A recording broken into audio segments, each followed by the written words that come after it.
அளவில் ஆடுகள் விற்பனை மந்தமடைந்துள்ளதால் விவசாயிகள் வேதனை அடைந்துள்ளனர். தேனி மாவட்டம் ஆண்டிப்பட்டி ஆட்டு சந்தையில் ஆடுகள் விற்பனையாவது வழக்கம்.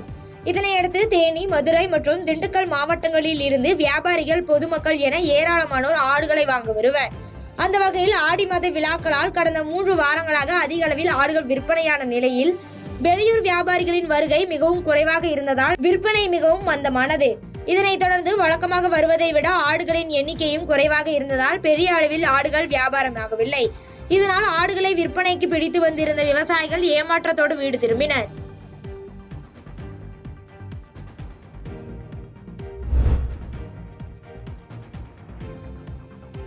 தாராபுரம் அருகே அனுமதியின்றி கிராவல் மண் வெட்டி எடுத்ததாக தாய், தந்தை மற்றும் மகன்கள் ஆகிய 4 பேர் மீது போலீசார் வழக்கு பதிவு செய்துள்ளது. திருப்பூர் மாவட்டம் தாராபுரத்தை அடுத்துள்ள குண்டடத்தில் பண்ணைக்கு அமைப்பதாக கூறி 200 அடி ஆழம், 200 அடி நீளத்தில் 30 அடிக்கு மேல் கிராவல் மண்ணை தோண்டி எடுத்து பல லட்சம் ரூபாய்க்கு விற்பனை செய்வதாக திருப்பூர் மாவட்ட ஆட்சியர் தலைவர் கிறிஸ்துராஜ் அவர்களுக்கு புகார் வந்துள்ளது. இதையடுத்து அங்கு வந்த குண்டடம் போலீசார் மண் கடத்தலுக்கு பயன்படுத்திய பொக்லைன் இயந்திரத்தை பறிமுதல் செய்து குண்டடம் காவல் நிலையத்திற்கு எடுத்துச் சென்றனர். இதுகுறித்து குண்டடம் காவல் நிலையத்தில் வட்டாட்சியர் கோவிந்தசாமி அளித்த புகாரின் பேரில் கடத்தலில் ஈடுபட்ட சாந்தாமணி, அவரது கணவர் ராஜி, மகன்கள் அருண்குமார், மோகன்குமார் ஆகியோர் மீது வழக்கு பதிவு செய்து விசாரித்து வருகின்றனர். பண்ணைக்குட்டை என்ற பெயரில் சட்டவிரோதமாக செயல்பட்ட கிராவல் மண் கடத்தலை தடுத்த வட்டாட்சியருக்கு மிரட்டல் விடுத்த சம்பவம் தாராபுரம் பகுதியில் பரபரப்பை ஏற்படுத்தியுள்ளது.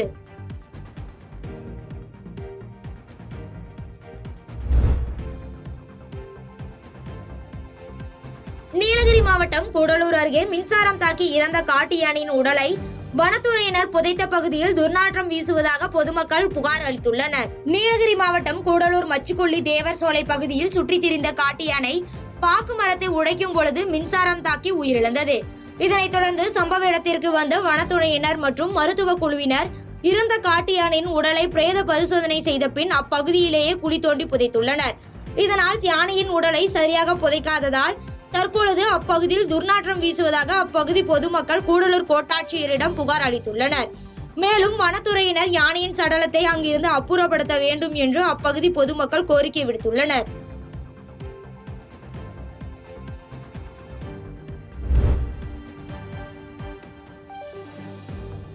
அனகாபுத்தூரில் சேரும் சகதியுமான சாலையில் அடிக்கடிக்கு வாகனங்கள் சிக்கிக் கொள்வதாக பொதுமக்கள் குற்றம் சாட்டியுள்ளனர். தாம்பரம் மாநகராட்சி அனகாபுத்தூர் பாலாஜி நகரில் நேற்று இரவு பெய்த கனமழையால் அப்பகுதி முழுவதும் சேரும் சகதியுமாக காட்சியளிக்கின்றன.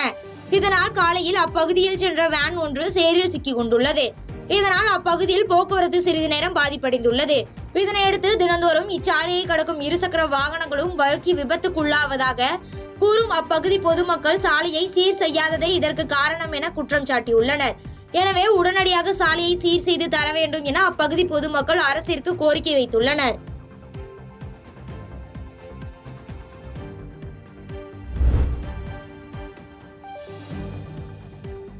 நத்தம் அருகே ஆண்டிப்பட்டியில் ஆடிப்பெருக்கு விழாவை முன்னிட்டு 50க்கும் மேற்பட்டோர் தலையில் தேங்காய் உடைத்து பக்தர்கள் தங்களது நேர்த்திக் கடனை செலுத்தினர்.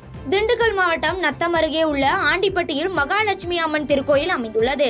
இங்கு கருப்புசுவாமி கோவிலில் 2 ஆண்டுக்கு ஒரு முறை ஆடிப்பெருக்கு விழா வெகு விமர்சையாக நடைபெறுவது வழக்கம்.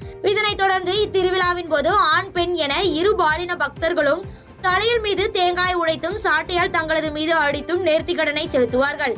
அதன்படி இந்த ஆண்டுக்கான ஆடிப்பெருக்கு விழாவை முன்னிட்டு கருப்புசுவாமிக்கு சிறப்பு அலங்காரம், தீபாராதனை காட்டப்பட்டது. பின்னர் அம்மன் வீதி உலா செல்லும் நிகழ்ச்சி நடைபெற்றது. இதன் பின்னர் பக்தர்கள் தலையில் தேங்காய் உடைத்து நேர்த்திக்கடன் செலுத்தும் நிகழ்ச்சி நடந்தது. இதில் ஆண்கள், பெண்கள் என 50க்கும் மேற்பட்டோர் கலந்து கொண்டு தலையில் தேங்காய் உடைத்தும் பெண்கள் உடம்பில் சாட்டையால் அடித்தும் நேர்த்திக்கடனை செலுத்தினர்.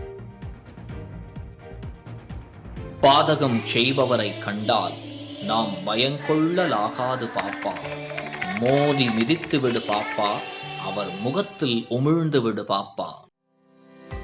அண்மை செய்திகளை உடனுக்குடன் தெரிந்து கொள்ள இணைந்திருங்கள் இயம்நாடு தொலைக்காட்சியுடன்.